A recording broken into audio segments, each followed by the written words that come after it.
Hello जी, नमस्कार। और अभी हम कर रहे हैं एमए सोशियोलॉजी का 4th चैप्टर MSO1 का पीटर बर्जर के द्वारा प्रस्तुत की गई वास्तविकता की सामाजिक रचना की चर्चा कीजिए। तो ये एक प्रश्न आ रहा है पीटर बर्जर का, जिसमें उन्हें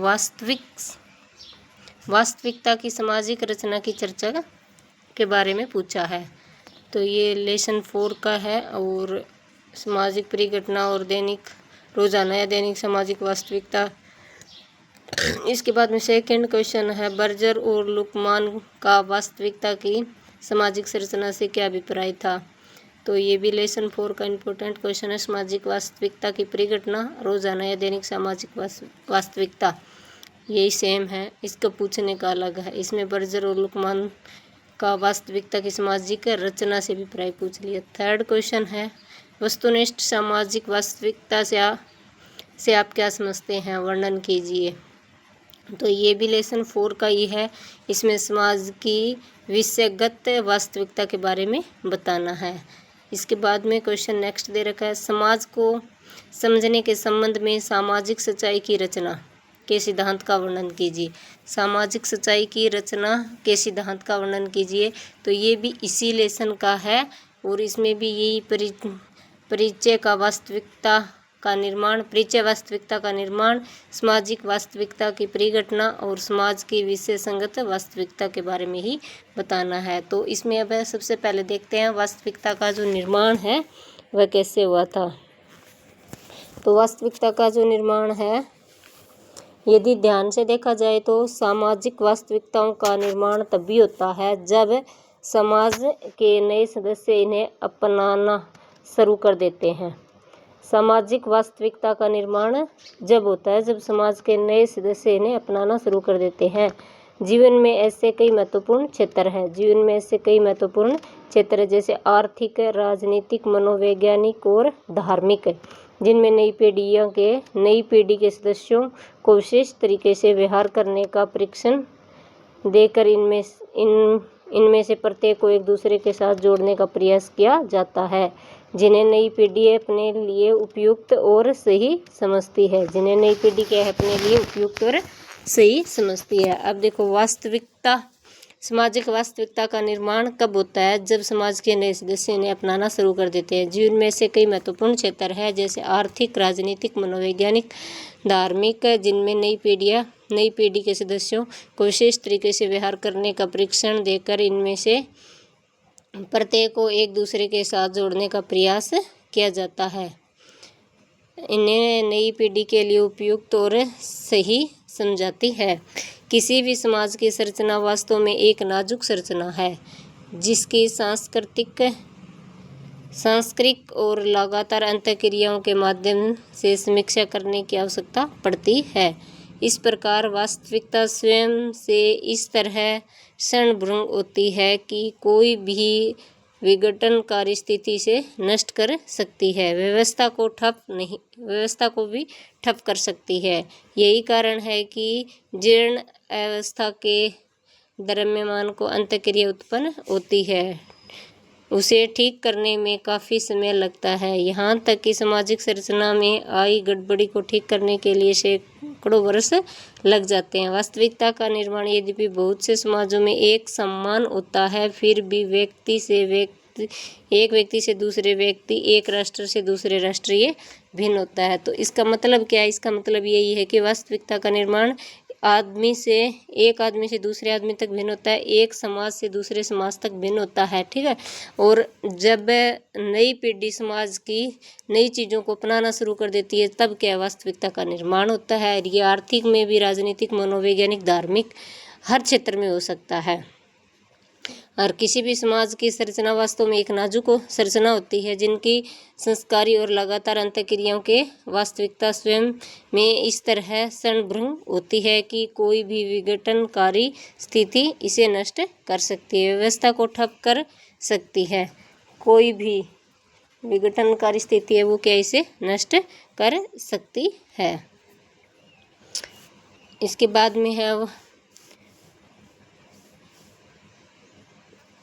इसके बाद में दे रखा है सामाजिक वास्तविकता की परिघटना। सामाजिक वास्तविकता है उसकी परिघटना क्या है, तो बर्गर और लुकमान का मत है। जो बर्जर और लुकमान है उनका क्या मत है, सामाजिक वास्तविकता की परिघटना परघटना या परिघटना का तात्पर्य स्थान या स्थल के रूप में सामान्य समझबूझ पर आधारित सच्चाई का प्रयोग करना। इनका क्या है, सामाजिक वास्तविकता की परघटना और परिघटना का तात्पर्य स्थान या स्थल के रूप में सामान्य समझबूझ पर आधारित सच्चाई का प्रयोग करना, और यही अंतिम रूप से ज्ञान में शामिल होता है। यही अंतिम रूप से क्या है, ज्ञान में शामिल होता है। दूसरे शब्दों में ये भी कहा जा सकता है कि सामाजिक जीवन और प्रक्रिया में निहित अंतःक्रिया और सहभागिता ही सामाजिक वास्तविकता की परिघटना है। क्या है दूसरे शब्दों में क्या है, सामाजिक वास्तविकता क्या दे रखा है, सामाजिक वास्तविकता की परिघटना। ये दूसरे शब्दों में ये कहा जा सकता है कि सामाजिक जीवन और प्रक्रिया में निहित अंतःक्रिया और सहभागिता ही सामाजिक वास्तविकता की परिघटना है। क्या है, सामाजिक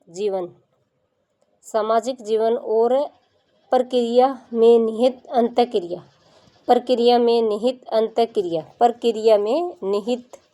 प्रक्रिया के अंदर जो सम्मिलित है निहित अंतःक्रिया और सहभागिता ही सामाजिक वास्तविकता है। सामाजिक वास्तविकता क्या है, सामाजिक जीवन और प्रक्रिया में निहित अंतःक्रिया। प्रक्रिया मतलब जो क्रिया होती है उसके अंदर की जो क्रिया होती है, और सहभागिता ही सामाजिक वास्तविकता है। सहभागिता मतलब उनकी पूरी भागीदारी होना, सहभागिता ही सामाजिक वास्तविकता की परिघटना है। अतः सामान्य समझ व्यक्तियों एवं समूह तथा समाज की परिघटना क्या है, अतः सामान्य समझ व्यक्तियों एवं समूह तथा समाज की परिघटना है, और स्वयं समाजशास्त्र को समझने के लिए सर्वाधिक महत्वपूर्ण प्रवेश के बिंदु है। क्या है, और स्वयं समाजशास्त्र को समझने के लिए सर्वाधिक महत्वपूर्ण प्रवेश के बिंदु है। बर्जर और लुकमान के अनुसार समाज के पास अपना अस्तित्व बनाए रखने और सत्ता मीमांसा के लिए दो पक्ष होते हैं। क्या है, इनके अनुसार क्या है, इसने दो पक्ष बताए हैं। अस्तित्व, समाज ने अपना अस्तित्व बनाया है तो सत्ता के दो पक्ष होते हैं, व्यक्तिगत पक्ष और दूसरा है विषयगत पक्ष। व्यक्तिगत पक्ष और विषयगत पक्ष दो पक्ष होते हैं। ये दोनों पक्ष मिलकर ही समझ को आगे बढ़ाते हैं। दोनों पक्ष मिलकर ही समझ को आगे बढ़ाते हैं। बर्जर का बताने का प्रयास करते हैं। बर्जर ये बताने का प्रयास करते हैं कि मनुष्य अपने विभिन्न आयामों और पहलुओं में सामाजिक जीवन उत्पन्न करता है तथा इसे बनाए रखता है। इनका ये मानना है कि मनुष्य अपना विभिन्न आयामों और पहलुओं में सामाजिक जीवन उत्पन्न करता है और उसे बनाए रखता है। अब आगे आ गया रोजाना या दैनिक सामाजिक वास्तविकता। रोजाना या फिर दैनिक सामाजिक वास्तविकता क्या है। बर्जर और लुकमान के अनुसार हमारे दिन प्रतिदिन जो हमारी डेली लाइफ है, दिन प्रतिदिन के जीवन का आधार इस प्रकार है कि इसे प्रगट विश्लेषण करने की विधि के द्वारा उत्कृष्ट रूप में समझा जा सकता है। उत्कृष्ट रूप में समझा जा सकता है।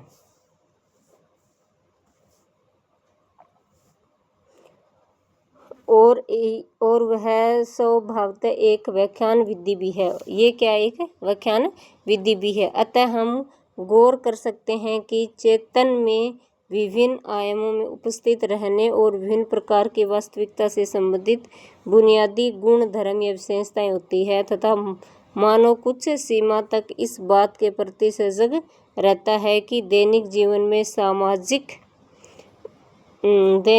में समाज विभिन्न प्रकार, इसमें क्या है, एक तो ये दैनिक और समाज, रोजाना और दैनिक जीवन मतलब हमारे जो प्रतिदिन का जीवन आधार किस प्रकार क्या है, इस प्रकार प्रगट विश्लेषण करने की विधि के द्वारा उत्कृष्ट रूप में समझा जा सकता है। यह संभवतः एक व्याख्यान विधि भी है। ये क्या है? एक व्याख्यान विधि भी है। अतः हम गौर कर सकते हैं कि चेतन में विभिन्न आयामों में उपस्थित रहने और विभिन्न प्रकार की वास्तविकता से संबंधित बुनियादी गुण, धर्म या विशेषताएं होती है तथा मानव कुछ सीमा तक इस बात के प्रति सजग रहता है। वास्तविकता से संबंधित बुनियादी गुण, धर्म या विशेषताएं होती है तथा मानव कुछ सीमा तक इस बात के प्रति सजग रहते हैं। दैनिक जीवन में समाज के विभिन्न प्रकार की वास्तविकता और बहुवास्तविकताओं से बना होता है। ये बहुवास्तविकताएं अपने व्यवस्थित और पूर्णतः विकसित होती है। ये बहुवास्तविकता से बना होता है। ये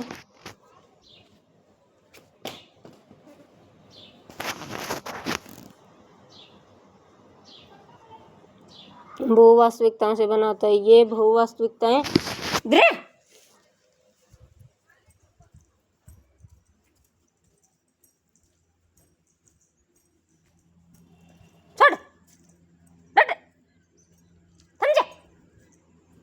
जानो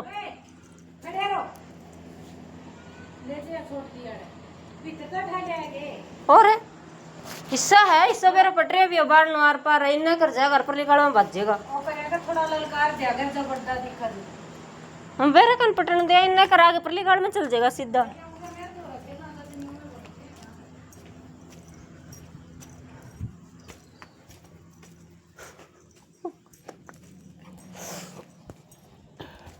एक दूसरे को प्रभावित करने के योग्य भी होती है। अतः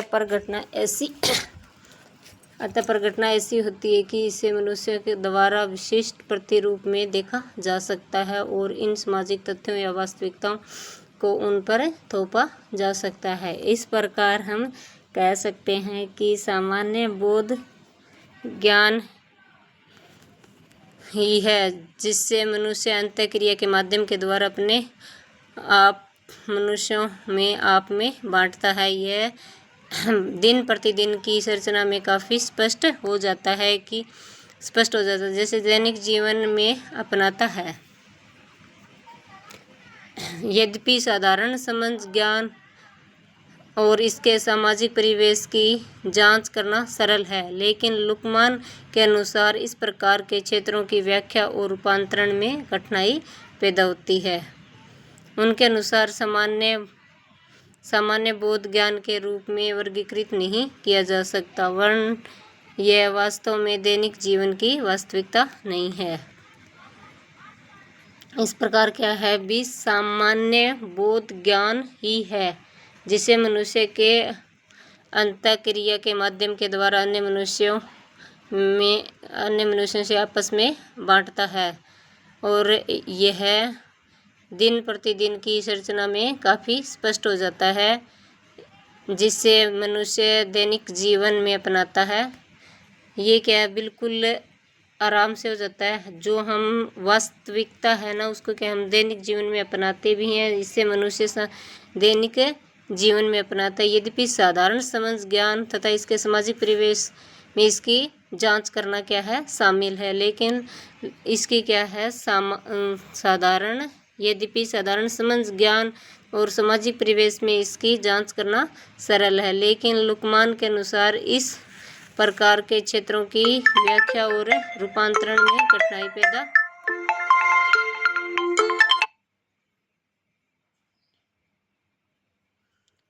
पैदा होती है। इसके अनुसार सामान्य बोध ज्ञान के रूप में वर्गीकृत नहीं किया जा सकता, वरन यह वास्तव में दैनिक जीवन की वास्तविकता नहीं है। भाषा और सामाजिक वास्तविकता। भाषा और सामाजिक वास्तविकता क्या है?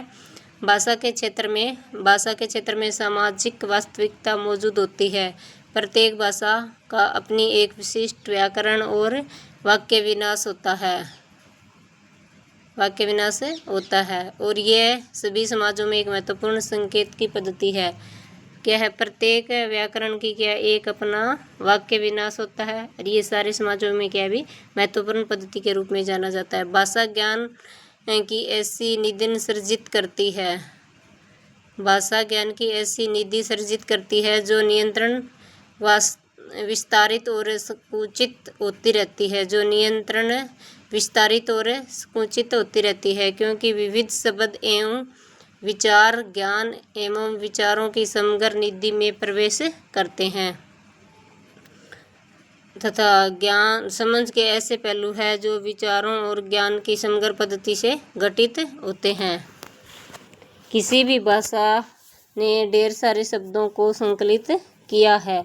भाषा में क्या बहुत सारे शब्द होते हैं जो संशोधित संपादित है, जो क्या संशोधित संपादित है एवं इन प्रक्रियाओं में बहुत से नए शब्द एवं संकल्पनाएं भी प्रवेश करते हैं तथा कुछ निरर्थक भी हो जाते हैं, जिन्हें शब्दकोश एवं भाषा से हटा दिया जाता है। कुछ सार्थक होते हैं और कुछ निरर्थक होते हैं। जो निरर्थक होते हैं उनको क्या है शब्दकोश और भाषा से क्या है उनको हटा दिया जाता है। समाज की विषयगत वास्तविकता, समाज की जो विषयगत है ना, विषयगत समाज की विषयगत वास्तविकता। तो विषयगत वास्तविकता से तात्पर्य समाज के द्वारा व्यक्तियों पर नियंत्रण बनाए रखना। विषयगत का क्या तात्पर्य है, समाज के द्वारा लोगों के ऊपर एक कंट्रोल बनाए रखना, एक नियंत्रण बनाए रखना, और यह किसी भी एक व्यक्ति के नियंत्रण से स्वतंत्र होता है। और क्या ये किसी एक व्यक्ति के नियंत्रण से स्वतंत्र होता है तथा यह कार्य सामाजिक संस्थाओं द्वारा संपन्न किया जाता है। ये क्या है, किसी एक व्यक्ति के द्वारा नियंत्रण से स्वतंत्र होता है और ये कार्य सामाजिक संस्थाओं द्वारा संपन्न किया जाता है, क्योंकि संस्था को समाज के द्वारा मान्यता प्राप्त होती है। जो संस्था नियंत्रण करती है उसको क्या समाज के द्वारा मान्यता प्राप्त होती है। सामाजिक रूप से संस्था वैध होती है, और जो संस्था होती है वो क्या सामाजिक रूप से वैध होती है, उसको मान्यता होती है उस काम की। व्यक्ति जो है वो आते जाते रहते हैं, उसके जो संचालक होते हैं, जो मेन हेड होते हैं वो बदलते रहते हैं, लेकिन संस्था अनिश्चित समय तक अपना अस्तित्व बनाए रखती है। जो संस्था होती है वो क्या है लगातार अपना जो अस्तित्व है वो बनाए ही रखती है समाज में। संस्थानीकरण एक ऐसी कार्य प्रणाली है, संस्थानीकरण है वो क्या एक ऐसी कार्य प्रणाली है जो स्थान बनाती है, कुछ निश्चित लक्ष्यों और उद्देश्यों को उत्पन्न करती है। जो संस्था होती है संस्थानीकरण क्या एक ऐसी कार्य प्रणाली जो स्थान बनाती है और कुछ निश्चित लक्ष्यों या उद्देश्यों को उत्पन्न करती है, जिन तक विविध नियमों एवं माध्यमों से पहुंचा जा सकता है। इन तक पहुंचना के कुछ नियम और माध्यम के द्वारा ही पहुंचा जा सकते हैं एवं जो संस्थागत व्यवहार को नियंत्रित करती है। वास्तव में इसके बाद में यहाँ आगे छोड़ देते, ज़्यादा हो गया। वास्तव में मनुष्य को सीखा हुआ व्यवहार ही प्रदर्शित करना होता है। मनुष्य को क्या है, जो मनुष्य ने सीखा है वही व्यवहार क्या है प्रदर्शित करना होता है। यह समाज की भलाई के लिए आवश्यक होता है। यह कार्य भूमिका द्वारा संपादित किया जाता है। ये जो कार्य है वो क्या भूमिका द्वारा संपादित किया जाता है। आसपास की भूमिकाएं पारस्परिक कड़ियों का निर्धारण करती है। जो आसपास की भूमिकाएं वो क्या है पारस्परिक कड़ियों का निर्धारण जो करती है। जब इन भूमिकाओं को बार बार निर्वाहित किया जाता है, जब इन भूमिकाओं को बार बार निर्वाहित किया जाता है या दोहराया जाता है तो इनसे एक सुस्पष्ट भूमिका या संरचना का निर्माण होता है। तो इनसे क्या है एक सुस्पष्ट भूमिका या संरचना का निर्माण होता है। इस प्रकार स्पष्ट है कि भूमिका सामाजिक वास्तविकता को परिभाषित करती है एवं सामाजिक ढांचे का सृजन करती है, जो कि समय और स्थान से जुड़ा हुआ होता है। जो क्या है समय और स्थान से जुड़ा हुआ होता है और जिससे आगे भूमिकाओं की सीमाओं के अंदर अनुकूल बनाकर चलना होता है तथा इस प्रकार समग्र रूप में ये सामाजिक जीवन और संस्थाओं की रीढ़ बन जाती है। ये जो भूमिकाएं होती है वो क्या है अनुकूल बनाकर चलना होता है, मतलब उनके अनुसार ही चलना होता है। इस प्रकार ये सामाजिक जीवन और संस्थाओं की जो क्या है रीढ़ बन जाती है। और इसमें बस मोटी मोटी ये बात है, मनुष्य को वही व्यवहार करना होता है जो उसने सीखा है, वो समाज के लिए आवश्यक भी होता है और यह कार्य भूमिका द्वारा संपादित किया जाता है और आसपास की भूमिकाएं पारस्परिक कड़ियों का निर्धारण करती है। जब इन भूमिकाओं को बार बार निर्वाहित किया जाता है या दोहराया जाता है तो इससे एक सुस्पष्ट भूमिका या संरचना का निर्माण होता है।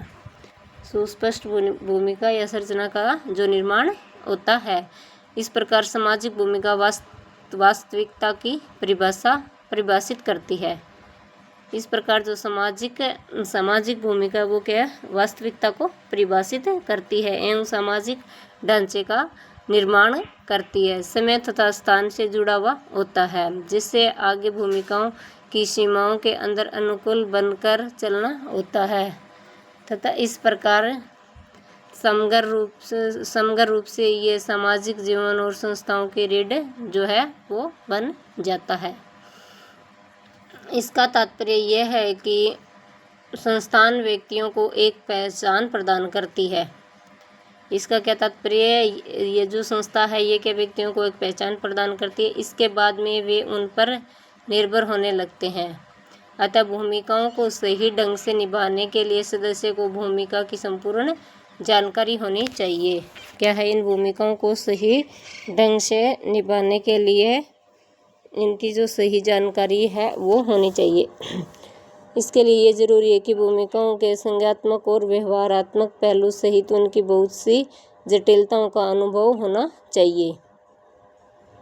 जटिलताओं का क्या अनुभव होना चाहिए, इसका मतलब यह है कि समाज में ज्ञान का वितरण ऐसा होता है जो सदस्यों के कार्य के रूप में उभरता है।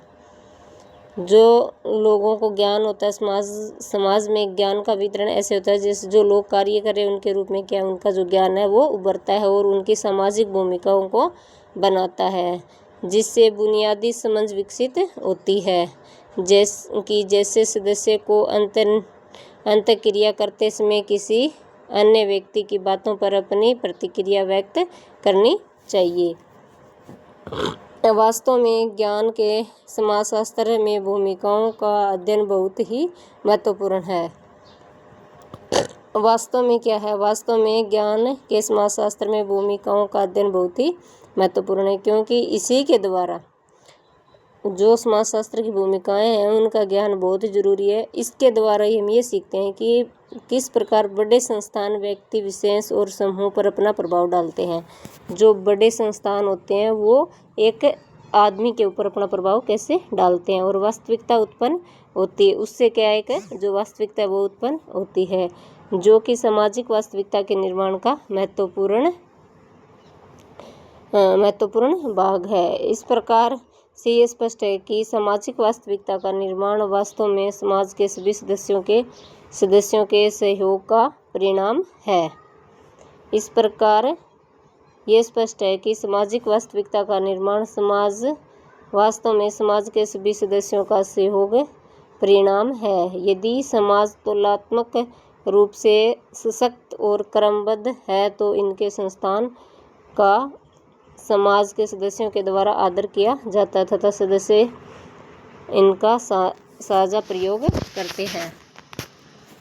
यदि समाज तुलनात्मक रूप से मजबूत है और क्रमबद्ध है तो इनकी जो संस्था है उनके समाज के सदस्यों के द्वारा आदर किया जाता है। अगर समाज जो है जो तुलना के रूप में बिल्कुल सही है, अपनी जगह सही है, तो इसके जो सदस्य होंगे वो क्या इसका आदर करेंगे तथा इनका साझा प्रयोग भी करते हैं, वो आपस में मिलके इनका प्रयोग भी करते हैं। तो ये हमारे कुछ लेसन 4 के क्वेश्चन थे जो हमने कर लिए हैं।